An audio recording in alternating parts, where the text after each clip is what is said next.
Hello welcome back to my yoga channel. ಇವತ್ತಿನ ವಿಡಿಯೋದಲ್ಲಿ shoulder stiffness ಆದರೆ ಇನ್ಸ್ಟಂಟ್ ಆಗಿ ಹೆಂಗೆ ನಾವು ರಿಲ್ಯಾಕ್ಸೇಷನ್ ಪಡ್ಕೊಬಹುದು ಅಂತ ತೋರಿಸ್ತೀನಿ.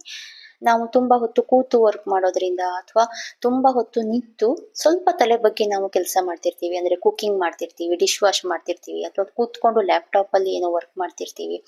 2-3 ಅವರ್ಸ್ ಈ ತರ ಮಾಡೋದ್ರಿಂದ ನಮ್ಗೆ ತುಂಬಾ ಪೇನ್ ಬರುತ್ತೆ. ಸಡನ್ ಆಗಿ ನಮ್ಗೆ ಹೆಡ್ ಅನ್ನ ಸ್ಟ್ರೇಟ್ ಮಾಡಕ್ಕಾಗಲ್ಲ, ಬೆನ್ನನ್ನ ಸ್ಟ್ರೇಟ್ ಮಾಡಕ್ಕಾಗಲ್ಲ. ಅವಾಗ ನಮ್ಗೆ ಏನ್ ಮಾಡ್ಬೇಕು ಅಂತ ಗೊತ್ತಾಗಲ್ಲ. ಸೊ ನೀವು ಅಲ್ಲೇ ಎಲ್ಲಿದ್ದೀರೋ ಅಲ್ಲೇ ಇನ್ಸ್ಟಂಟ್ ಆಗಿ ಒಂದೆರಡು ಮೂವ್ಸ್ ಅನ್ನ ಮಾಡೋದ್ರಿಂದ ನಮ್ಗೆ ಇನ್ಸ್ಟಂಟ್ ರಿಲ್ಯಾಕ್ಸೇಷನ್ ಸಿಗುತ್ತೆ. ತುಂಬಾ ಹೊತ್ತು ನಿಂತ್ಕೊಂಡು ಕೆಲಸ ಮಾಡೋದ್ರಿಂದ ಅಥವಾ ಕೂತು ಕೆಲಸ ಮಾಡೋದ್ರಿಂದ ಬ್ಯಾಕ್ ಸೈಡ್ ನಮ್ಗೆ ಮಸಲ್ ಸ್ಟೇರ್ ಆಗುತ್ತೆ ಅನ್ನೋ ತರ ಪೇನ್ ಆಗುತ್ತೆ ಅಲ್ವಾ. ಆವಾಗ ನಾವೇನ್ ಮಾಡ್ಬೇಕು, ಫಸ್ಟ್ ಹ್ಯಾಂಡ್ ಮೂವ್ಮೆಂಟ್ ಅನ್ನ ಮಾಡ್ಬೇಕು. ಫಸ್ಟ್ ಹ್ಯಾಂಡ್ಸ್ ಅನ್ನ ನಾವು ಅಪ್ ಅಂಡ್ ಡೌನ್ ಮಾಡ್ಬೇಕು ಸ್ಟ್ರೇಟ್ ಆಗಿ. 10 ಟೈಮ್ಸ್ ಮಾಡಿ, ಓಕೆನಾ. ಈ ತರ ನೀವು ಅಪ್ ಅಂಡ್ ಡೌನ್ ಮಾಡಿ. ಆಮೇಲೆ ಎರಡು ಕೈಗಳನ್ನ ಒಟ್ಟಿಗೆನೆ ಅಪ್ ಅಂಡ್ ಡೌನ್ ಮಾಡ್ಬೇಕು ಸ್ಟ್ರೇಟ್ ಆಗಿ, ಓಕೆನಾ. ಈ ತರ ನೀವು 10 ಟೈಮ್ಸ್ ಮಾಡಿ ಸಾಕು. ಈ ತರ ನೀವು ಅಪ್ ಅಂಡ್ ಡೌನ್ ಮಾಡಬೇಕು.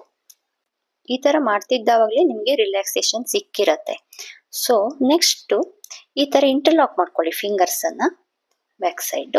ಹ್ಯಾಂಡ್ ಸ್ಟ್ರೆಚ್ ಮಾಡ್ಕೊಂಡು ಎಲ್ ಶೇಪ್ ಅಲ್ಲಿ ನೀವು ಬೆಂಡ್ ಮಾಡ್ಬೇಕು, ಓಕೆನಾ.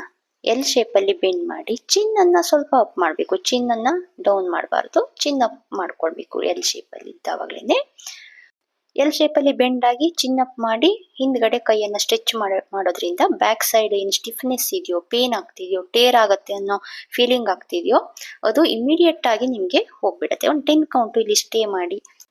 ಗುಡ್ ಫೀಲ್ ಆಗತ್ತೆ, ರಿಲ್ಯಾಕ್ಸ್ ಫೀಲ್ ಆಗತ್ತೆ ಅಂದ್ರೆ ಮತ್ತೆರಡು ಟೈಮ್ ನೀವು ಮಾಡ್ಬೋದು. ಸೊ ನೆಕ್ಸ್ಟ್ ಟೈಮ್ ನಿಮ್ಗೆ ಯಾವಾಗಾದ್ರೂ ಈ ತರ ಪೇನ್ ಆದ್ರೆ ತಕ್ಷಣಕ್ಕೆ ನೀವು ಈ ತರ ಮಾಡಿ ರಿಲ್ಯಾಕ್ಸೇಷನ್ ಪಡ್ಕೊಬಹುದು. ಸೊ ಫ್ರೆಂಡ್ಸ್ ಅಂಡ್ ಫ್ಯಾಮಿಲಿ ಜೊತೆ ಶೇರ್ ಮಾಡಿ, ನನ್ನ ಚಾನೆಲ್ ಅನ್ನ ಸಬ್ಸ್ಕ್ರೈಬ್ ಮಾಡಿ. Thank you for watching.